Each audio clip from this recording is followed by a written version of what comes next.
faith in me, and certainly never be disappointed.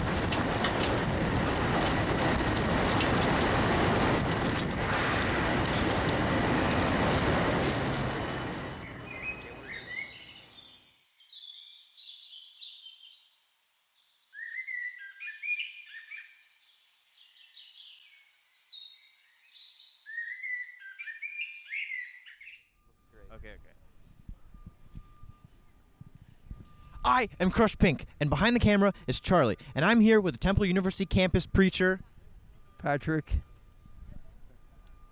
And before we fully begin the interview, would you like to introduce yourself and maybe a few words for the audience?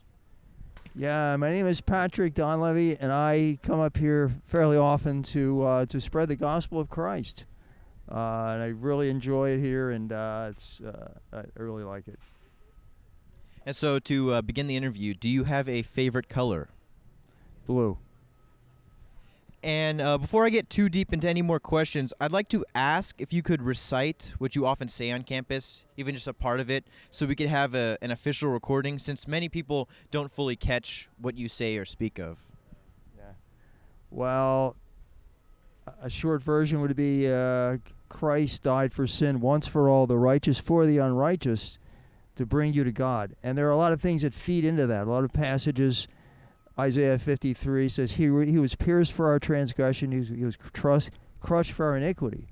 So the idea is that the sin of those who believe in Christ go on the cross of Christ. And like I say, a lot of things feed into that from the Old Testament. And so I like to try to make it interesting by relating that to the cross of Christ. And is there a specific reason why you feel compelled to share all of this with the students of Temple University?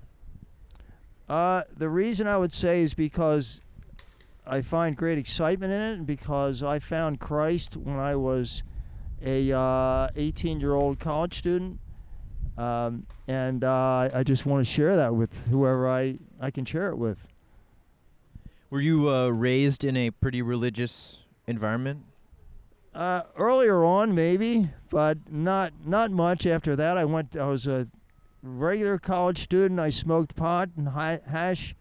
I did whatever, and then one day I decided I had cancer. They told me I had cancer. I had 3 months to live, so I thought I better look for God, if there is a God out there. And I found him one night. I just knew that he was for real. Christ was for real. So, did you grow up in Philly? No, I'm from actually near Ocean City, New Jersey. And is there a specific reason why you set up at Temple University, or do you set up at other colleges too? I used to go to U of Penn. I just haven't gotten over there this year. It's hard, almost impossible to park there. But there's just a lot of people here. A lot of people. That's the main reason I come here. And are you an alum of Temple University? No, I went to Rutgers, and then I went to a place called Biblical Theological Seminary. So that's I graduated there. I'm still going to school. I'm going to another seminary, Westminster Seminary. I'm going to now. And how long have you been doing all of this? I think I'm pushing 20 years now. Doing this particular thing, yeah. And what keeps bringing you back to this year after year? It's just the excitement, and I think that I know that this is kind of where I belong. Now, in this line of business, you've acquired a lot of critics. Do you have anything to say to the people who claim you ruin the temple environment? I would just say that just because you don't like to hear something doesn't mean that you won't benefit from it. So I would say take a look at it. That's what I would say. Take a look at it. Don't think about me. Think about what I'm saying, and go from there. There's a lot to miss. Don't miss it. And I don't want to be too provocative, but due to the nature of your practice, many claim you to be disapproving of the queer community.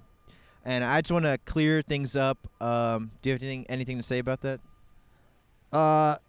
I have friends who are gay, and they're just as much friends as any other friends I have, and and it's hey, we all have our flaws. I mean, I believe it's a sexual sin, but I've committed sexual sin.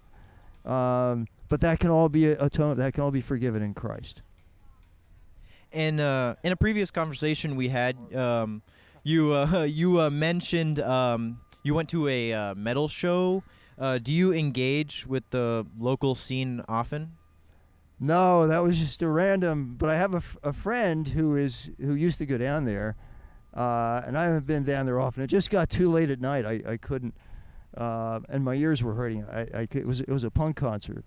I guess that's metal is similar. I got the details mixed up. Do you have any opinions on the local scene from what you've heard or seen? I thought I went down there to the concert. I thought the young people were very friendly. They were very welcoming. I was really impressed with that. As I find a lot of young people really are. I enjoy young people. I really do. And do you have a favorite musical genre? Probably classical. Well, there's another one. Oh yeah, Hebrew rock music, Christian rock, Hebrew Christian rock from Israel.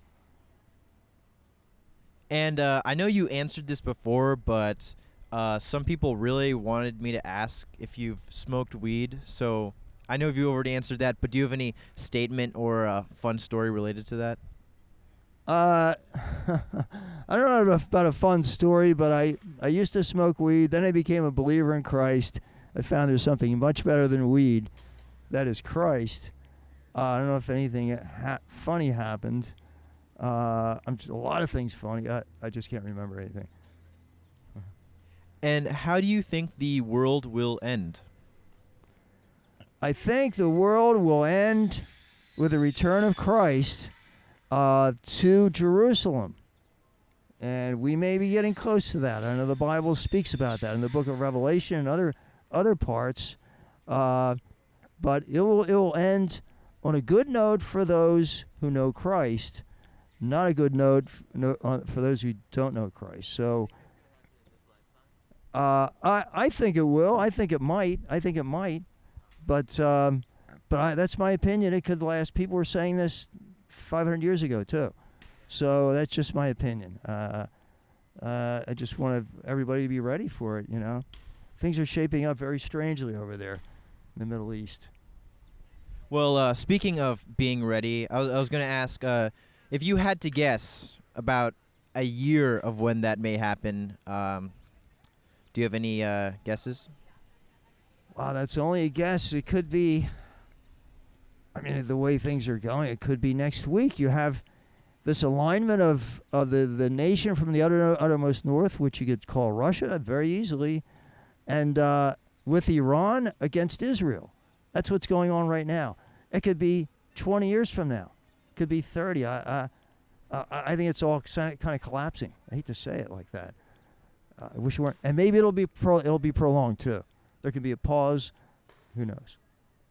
Well, that concludes all my questions. Do you have any closing statements or pieces of advice you'd like to share with those at home?